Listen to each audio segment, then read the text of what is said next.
Guys, perkenalkan nama saya Seniwati Catherine Laulang. Saya dari program studi bimbingan dan konseling Fakultas Keguruan dan Ilmu Pendidikan Universitas Katolik Widya Mandira Kupang.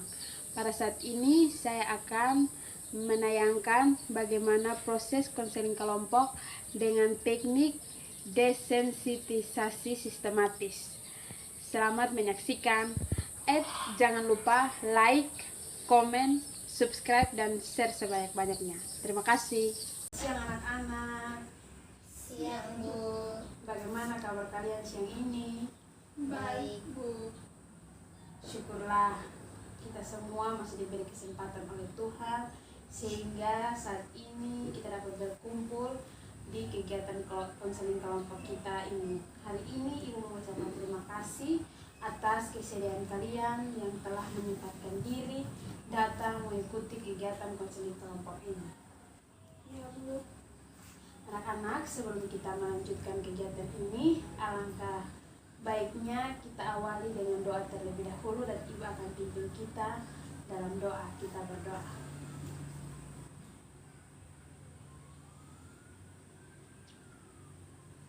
Berdoa selesai. Baik, Ibu akan menjelaskan tentang apa itu kegiatan konseling kelompok. Konseling kelompok adalah suatu proses pemberian bantuan kepada individu melalui suasana konseling seperti kita saat ini. Kegiatan ini juga memungkinkan individu dapat mengembangkan wawasan dan pemahaman yang diperlukan tentang suatu masalah tertentu. Dan individu juga dapat mengeksplorasikan dan menentukan alternatif terbaik untuk memecahkan masalahnya atau dalam upaya mengembangkan pribadinya. Baik anak-anak, dalam kegiatan ini memiliki tujuan agar kalian dapat lebih mengembangkan kemampuan kalian, meningkatkan kalian untuk berkomunikasi dengan teman-teman kalian, meningkatkan kemampuan kalian dalam bekerja sama, serta kemampuan kalian untuk menghadapi suatu masalah yang akan kalian hadapi. Sampai di sini apakah yang ada yang ingin kalian sampaikan atau kalian tanyakan berdasarkan penjelasan Ibu? Tidak ada, Bu. Baik, dalam kegiatan konseling ini Ibu sebagai pemimpin kelompok dan anak-anak nanti sebagai anggota kelompok. Perlu anak-anak ketahui dalam pelaksanaan kegiatan konseling kelompok, topik pembahasan yang akan didiskusikan adalah permasalahan-permasalahan pribadi yang anak-anak alami. Ada 4 tahap yang harus dilakukan dalam kegiatan ini, yaitu tahap pembuka, tahap peralihan, tahap kegiatan, dan tahap pengakhiran. Dalam kegiatan ini anak-anak diminta untuk berperan aktif, yang artinya semua harus mampu berbicara, mengemukakan pendapat, berani untuk berbicara di dalam kelompok dan di depan orang banyak, dan dapat menerima, menanggapi pendapat orang lain dengan bijaksana. Ibu harap anak-anak yang ingin mengemukakan pendapatnya dapat mengancungkan tangannya dan tidak memotong pembicaraan. Apakah kalian mengerti? Sudah, Bu. Perlu anak-anak tahu bahwasannya dalam pelaksanaan kegiatan ini ada asas-asas yang harus kita patuhi bersama. Di antaranya adalah asas kerahasiaan, di mana orang lain selain kita tidak perlu tahu apa yang kita bicarakan hari ini. Jadi kalian tidak perlu takut untuk mengeluarkan unek-unek yang ada dalam diri kalian, karena di sini rahasia kalian akan terjamin. Yang kedua, asas kesukarelaan, di mana kalian semua sudah sukarela untuk hadir dalam kegiatan kita kali ini. Dan yang ketiga, ada asas keterbukaan. Ibu harap dalam kegiatan ini kalian mampu mengemukakan unek-unek kalian secara terbuka. Dan yang keempat, yaitu asas kenormatifan, di mana saat mengeluarkan unek-unek atau memberikan pendapat, kalian harus sampaikan dengan tutur kata yang baik, yang sopan, agar tidak menyinggung perasaan orang lain. Sampai di sini, apakah ada yang ingin ditanyakan? Tidak ada, Bu. Baik. Baik, Baiklah anak-anak, sebelum kita memulai kegiatan kita, kita sepakati kali ini kegiatan kita akan mulai berapa lama? Menurut kalian kita mulai kegiatan kita ini berapa lama? 40 menit saja, Bu. Baiklah, jika itu kita sepakati kegiatan kita mulai 45 menit saja ya. Nah, karena kalian sudah saling kenal, kita langsung lanjut saja ke tahap berikutnya. Nah, sekarang Ibu akan menjelaskan mengenai batasan-batasan yang nanti akan batasan-batasan masalah yang nanti akan kita bahas bersama. Menurut analisis angket yang Ibu bagikan kepada kalian, ternyata kalian cenderung mengalami ketakutan atau fobia terhadap hewan. Jadi nanti Ibu minta untuk kalian mengungkapkan permasalahan pribadi yang kalian alami mengenai ketakutan atau fobia terhadap hewan. Dari penjelasan Ibu ini, apakah ada yang ingin dipertanyakan?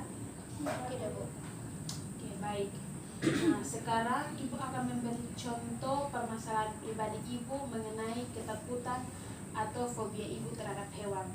Dulu, waktu Ibu kecil, Ibu dengan teman-teman bermain di lapangan. Saat itu ada ayam, induk ayam beserta anak-anak ayamnya yang baru menetas mungkin sekitar 2 hari atau 3 hari.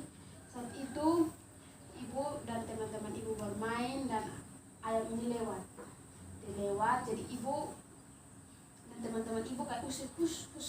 Ternyata induknya ini marah, jadi induknya kejar Ibu dan teman-teman. Dari situ Ibu berlari berteriak histeris, dan dari situ sampai sekarang Ibu takut sama ayam dan anak ayam, dan itu adalah fobia yang Ibu alami.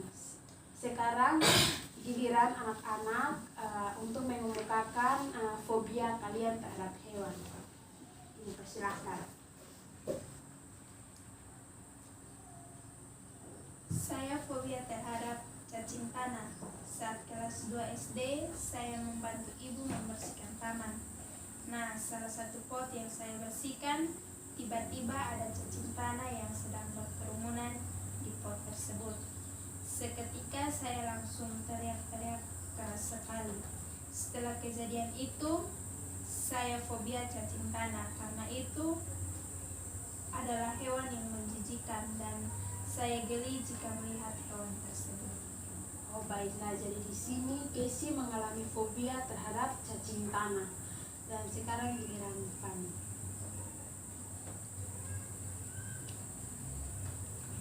Kalau saya, Bu, fobia dengan kucing karena waktu saya kecil pernah kecakar sampai berdarah dan akhirnya saya sampai masuk rumah sakit. Setelah kejadian itu, jika saya melihat kucing, langsung lari sejauh mungkin, dan rasanya kucing itu ingin saya buang jauh-jauh dan bisa histeris, Bu. Baiklah, jadi di sini Fanny mengalami fobia terhadap kucing. Nah, sekarang karena kalian sudah mengemukakan permasalahan kalian, jadi di sini masalah siapa yang akan kita entaskan dalam kegiatan berseni kali ini. Kira-kira menurut kalian masalah siapa yang akan kita entas? Permasalahan yang dibahas oleh Fanny. Oke, permasalahan Fanny ya. Kira-kira mengapa Casey lebih memilih permasalahan Fanny yang harus dientas? Coba Casey berikan alasannya. Karena fobia yang dialami Fanny sangatlah parah jika dibandingkan fobia yang saya alami. Takutnya nanti jika tidak dientaskan dengan segera, pengalaman yang menakutkan ini akan berdampak sampai masa depan Fanny. Baiklah, itu ya. Nah, sekarang karena kita sudah sepakat masalah Fanny yang akan dibahas, Ibu minta Fanny menceritakan kronologi permasalahan Fanny terhadap fobia dengan kucing. Baik, pada dasarnya saya memang geli dengan hewan yang berbulu seperti kelinci, anjing, dan Tapi meskipun geli, sekedar untuk melihat kelinci dan anjing tidak geli, tapi tidak dengan kucing. Bagi saya, kucing hewan paling menggelikan. Saya melihat kucing, kaki merinding dan perut geli. Pernah sesekali tersentuh kucing, rasanya geli, jijik, dan teriak pengen nangis. Saat pernah ditakut-takuti kucing sampai terbawa mimpi. Bagi saya itu mimpi buruk. Baiklah, karena Fani sudah menceritakan mengenai kronologinya terhadap fobia kucing, jadi sekarang mungkin Kesi ingin bertanya atau memberikan pendapat mengenai masalah yang dihadapi oleh Fani. Jadi selama ini Fani tidak pernah berkunjung ke kebun binatang. Bagaimana pendapat? Pernah sih saya berkunjung ke kebun binatang, tapi setiap ada kucing atau hewan yang berbulu, apalagi kucing, saya langsung belok supaya tidak melihat. Jadi berusaha menghindar. Baik, apakah masih ada pertanyaan yang ingin diberikan kepada Fani?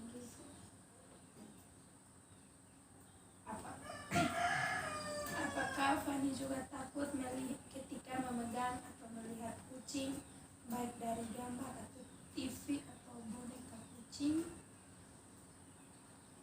Saya sama saya takut. Saya langsung bong muka dan gak melihat tayangan itu. Baiklah, tadi kalian sudah saling bertanya jawab mengenai masalah yang dialami Fani terhadap fobia atau ketakutannya pada kucing. Nah, sekarang Ibu akan memberikan solusi yang tepat untuk menangani permasalahan yang Fani alami, yaitu dengan menggunakan teknik desensitisasi sistematis. Nah, perlu anak-anak ketahui, teknik desensitisasi sistematik adalah suatu teknik untuk mengurangi perilaku yang ditekankan secara negatif berupa kecemasan yang disertai dengan respon yang berlawanan dengan perilaku yang akan dirubah. Jadi teknik ini sangatlah cocok untuk menangani permasalahan Fani. Nah, sekarang untuk melakukan teknik ini, Ibu minta kalian duduk dengan senyaman mungkin.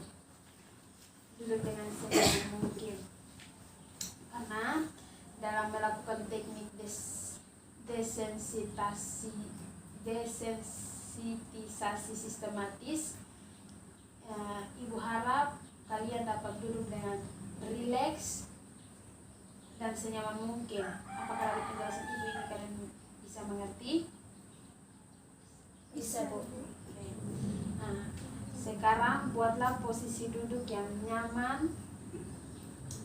Jika ada alat komunikasi berupa handphone, Ibu mohon untuk kalian aktifkan atau di silent terlebih dahulu. Baik, kalian duduk senyaman mungkin. Senyaman mungkin.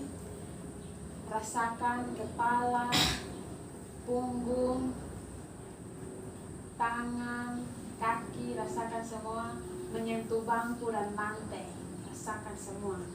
Telapak tangan kalian berhadap ke atas tangan ini, ya. Serileks mungkin, senyaman mungkin. Sudah kalian di posisi nyaman, tutuplah mata kalian. Ibu akan memutar satu instrumen untuk kita dengar supaya kalian dapat merelaksasikan diri kalian. Tutup mata kalian. Rasakan seluruh anggota tubuh, bagian luar maupun dalam, dari ujung rambut, ubun-ubun sampai ujung kaki kalian. Rileks.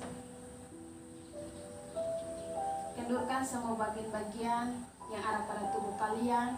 Lemaskan. Bila ada tekanan atau ketegangan, kalian harus lemaskan badan kalian. Rasakan semua yang ada pada tubuh kalian. Kalau kalian mengalami kesulitan, jangan segan-segan mengatakan kepada tubuh kalian tersebut bahwa kalian merasa semakin lama semakin rileks. Kalian mulai lebih dalam dan semakin dalam. Tarik nafas kalian dari hidung, hembuskan pelan-pelan lewat mulut. Tarik lagi nafas kalian dari hidung dan hembuskan pelan-pelan lewat mulut. Lakukanlah hal itu berulang-ulang kali sampai kalian merasa lebih rileks.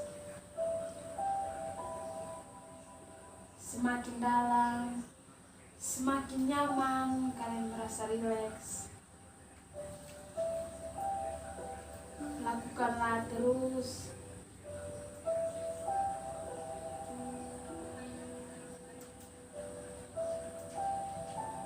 Tetap dalam keadaan mata yang tertutup.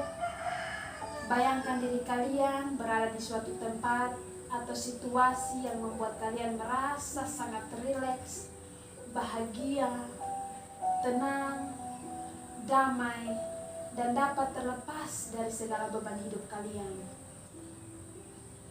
Jika kalian merasa situasi yang membuat kalian tenang dan damai itu adalah ketika kalian berada pada sebuah pantai, maka bayangkanlah pada saat ini kalian berada di pantai. Kalian menikmati ombak yang berada di pinggir pantai dengan sangat tenang. Rasakan hembusan angin sepoi-sepoi mengenai wajah kalian, rambut dan sekujur tubuh kalian. Udara yang segar dan kicauan burung-burung yang indah. Jikalau saat ini kalian suka berada di tempat yang hijau, bayangkan kalau kalian ada di hutan yang sangat rimba, hutan yang rimbun. Kalian berada di situasi dan tempat di mana kalian sangat merasa rileks. Jika yang membuat kalian sangat cemas itu adalah hewan yang menakuti kalian, coba hadirkan bahwa hewan itu dengan wajah senyum, bersahabat, membuat kedamaian yang kalian rasakan. Kalian merasa sangat tenang dan damai. Kalian mengusap-usap hewan tersebut dengan rasa damai. Jika dalam keadaan rileks, kalian sudah merasa lebih rileks, lebih tenang, lebih damai. Kalian bisa perlahan membuka mata kalian. Silahkan.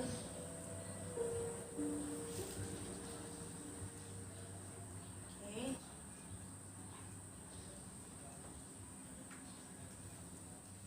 Baiklah, tadi itu adalah kegiatan konseling kelompok dengan teknik desintisasi sistematis.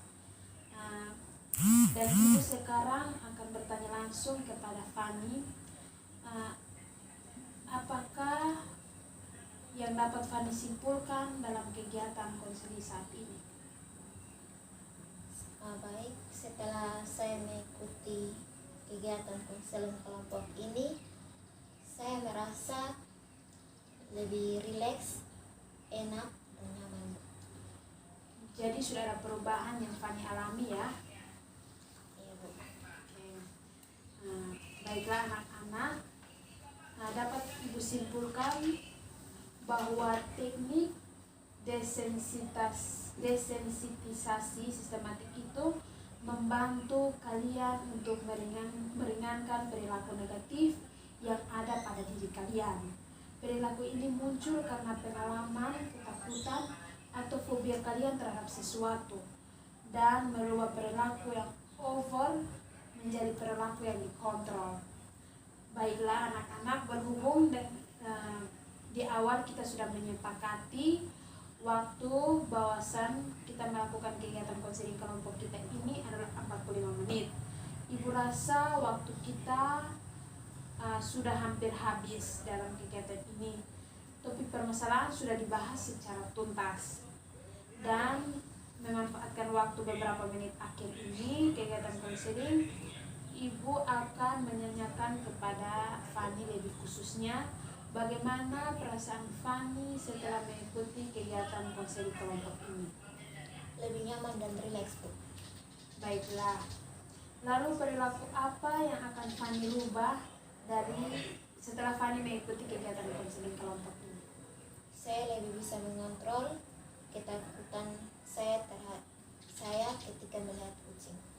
Jadi ibu harap dalam melakukan kegiatan, dalam melakukan teknik desensitisasi sistematis kali ini, kalian bisa merubah perilaku yang histeris atau over menjadi perilaku yang lebih tenang dan lebih nyaman.